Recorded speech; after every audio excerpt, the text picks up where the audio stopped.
எந்த ஒரு பொருளையும் உள்ளிருந்து எடுத்து அதை அனுபவிக்கக்கூடிய தன்மை வாய்ந்த அந்த வராகி அம்மனுடைய அருள் பெற்ற அனைத்து ஜீவராசிகளும் சைவம் அசைவம் என்ற ஒரு வார்த்தையை நடைமுறை காலத்தில் அவரவர்கள் இன்னைக்கு வைத்தியங்கள்லாம் மாறி போயிருக்கு.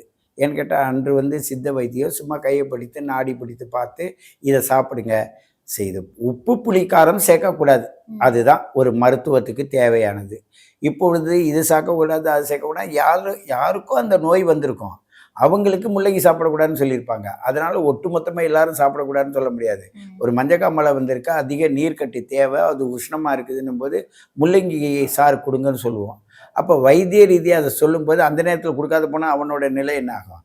ஆகையினால சமூக ரீதியாகவும் நம்மளுடைய அடுத்தவங்க சொன்னாங்க இவங்க சொன்னாங்கன்னு இல்லாமல் உங்களை நீங்கள் பாதுகாப்பதற்கு எந்த நெறிமுறைகள் உங்களை வழிப்படுத்துமோ அந்த வழிபடுத்துகின்ற நெறிமுறையை ஃபாலோ பண்ணால் இந்த வராகி அம்மனுடைய பரிபூரண ஆசியும் உங்களுக்கு கிடைக்கும்.